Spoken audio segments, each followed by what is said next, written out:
Good morning, and for now we in Sandton City here where the Johannesburg Pride event is taking place. Everything I can tell you so far is in high spirits. I'm just going to ask my colleague Asanda to pan on my right hand side so you can have a look. These are some of the stalls that are currently here selling some of the products that will be sold to those who are coming here today. Of course, after that alert warning which was issued by the American US Embassy regarding a possible terrorist attack, government's coming in response to say that, people shouldn't panic. They're doing everything they can to ensure protection measures and ensure that citizens are not affected. But joining me right now, of course, I'm also going to be speaking to the Deputy Minister of State Security, Zizi Godra, who is going to be talking to us regarding some of the measures that have been put in place here at this event.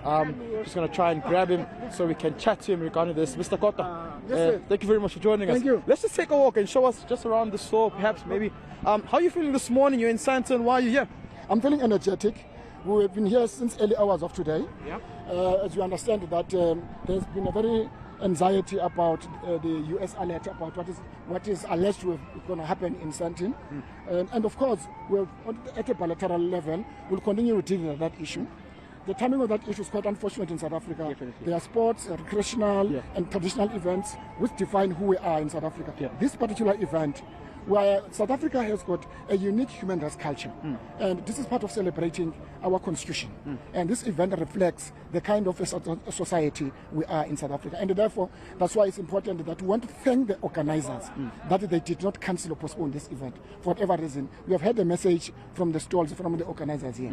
We are not scared. That's the message from everybody here. We are not scared. We will defeat them, because national security is not the responsibility of the state; it's the responsibility of all citizens, and these are the citizens who say we are not scared. We say to South Africans, terrorism is a global phenomenon. No country is spared. South Africa is also vulnerable like all other countries. We are putting every measure on a continuous basis. We do threat assessment of the threat to the Republic of South Africa and the well-being of South Africans. South Africans must be alert. South Africans must be vigilant at all times. And I'm sure they are here also. They are quite vigilant about anything. But we think that as a state, law enforcement agencies will have the situation under control. Would you say you were caught at your pants down because the US Embassy were the first to actually release the information to protect their citizens when government came second? We are not aware about any evidence. I'm not sure if you're aware of any evidence of that alert. They have not been provided. Our presence here is not because of that alert. I'm saying on a continuous basis, we do a threat to the national security of the Republic and her people. We take serious the issues about sport, the number of sport, recreational, including traditional activities that are taking place this weekend. That will draw huge numbers of South Africans, which reflect who we are. Hence I said earlier, we've got a unique human rights culture, including the fact that we don't classify people on the basis of their religious beliefs. We don't exclude them because of their race and everything else. So this event in itself, I'm very grateful that the organizers did not cancel or postpone this event. So have you deployed more boots on the ground? There's a big, very major gathering events taking place today. We've got the coronation taking place in KwaZulu-Natal.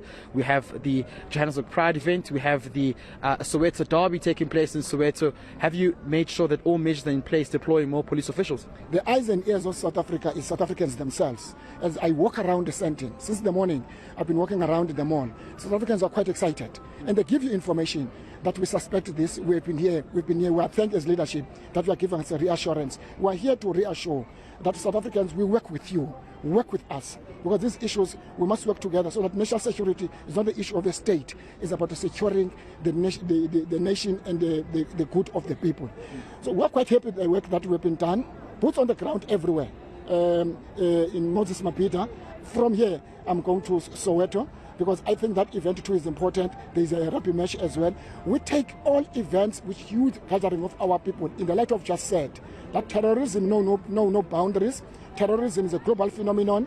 We need to make sure that we work with our partners, including the US. We'll continue at a bilateral level to engage these issues with the US, to how better do we handle these issues going to. I was about to go there to say that, of course, there's a MOU signed between our government and the US Embassy as well, in terms of privacy and secrecy of such information which could possibly, cause a panic within communities in the country. Would you say that the way they handled this was a bit what one would call as reckless, or they were supposed to talk to you first before they released such information? Like our President of the Republic said, President Ramaphosa, I think the alert was quite unfortunate.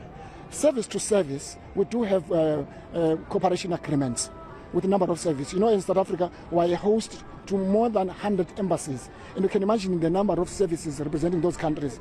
So foreign intelligence services in different countries, we do have a cooperation and an understanding of when we pick up an alert. Importantly, what must underpin those cooperation and agreements is to respect the sovereignty of each country. Each country has got sovereignty. How you raise these issues, because the role and the function of intelligence is not to create panic among the people or the public. The role of intelligence is to neutralize the threat. So it's not to raise the threat even before you neutralize it, if there is a threat. That's why if you pick up a threat, if you're a foreign service, you're a foreign intelligence service, you must raise it through relevant protocols and discuss and see how best to neutralize it without creating panic.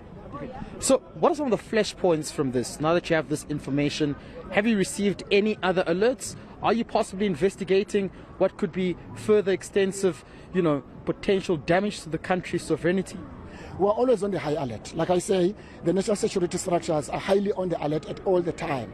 I mean, on a continuous basis, we do make an assessment about the threat to the national security of the Republic and the well-being of her people. We do that. We recognize, among others, big gatherings could be the target.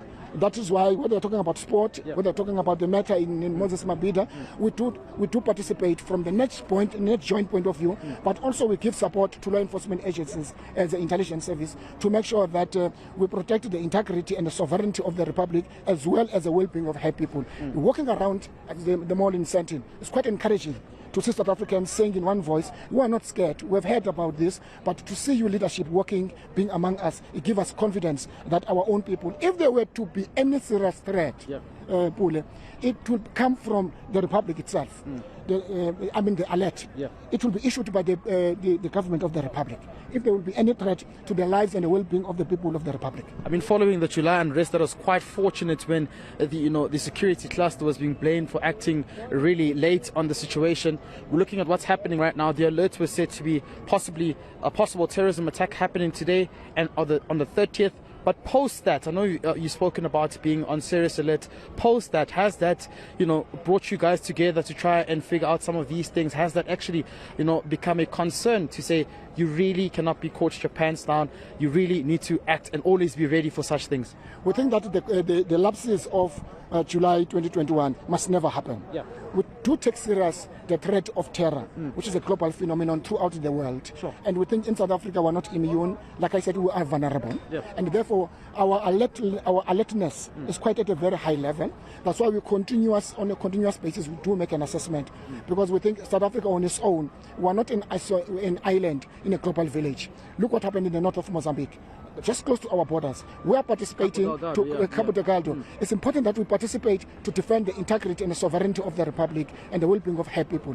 So our alertness is not because there is an alert, but it's because we are working with our partners to make sure that whatever we may come to our way, because we are vulnerable ourselves as a country. That's why we continue to say, South Africans, be cautious, make sure that you are vigilant in whatever we do.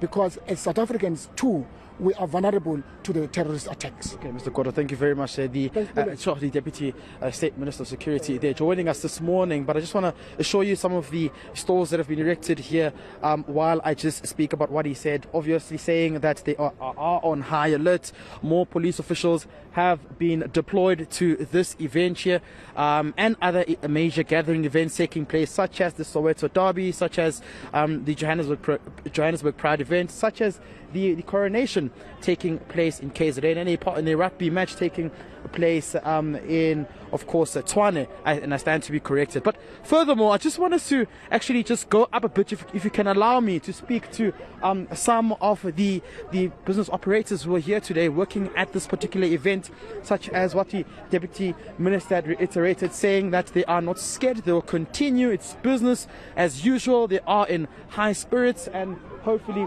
they will be having a great, successful event. So I'm just going to speak to one of the vendors here. Thank you very much for joining us, ma'am. Maybe perhaps if you can just give us your name and tell us how you're feeling ahead of today's event.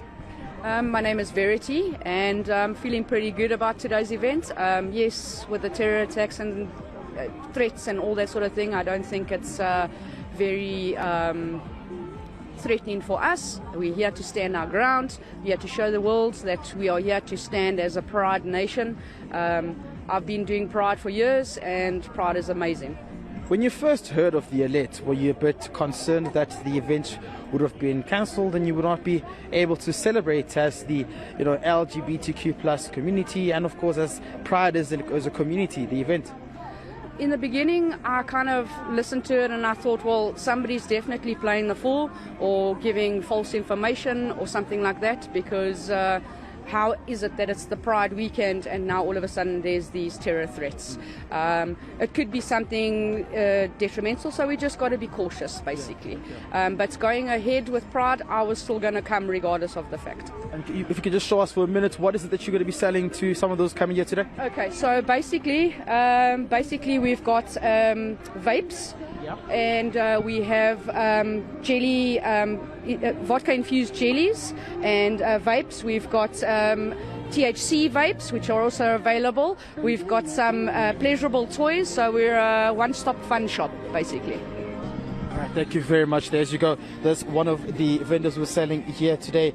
Quite clear that they are not scared of anything that may happen. They're sure that all measures have been put in place to ensure that the event does successfully run, as the Deputy Minister also reiterated, saying that they've deployed more boots on the ground to ensure that nothing happens. They are on high alert. Of course, this coming after the US Embassy issuing out that terror alert warning during the course of the week. Back to you in studio. Pule Letswithi-Jones live for us in Sandton City at the Johannesburg Pride. It looks like Zizi Godwa, the Deputy Minister of State Security, is saying everything should go smoothly. Yeah.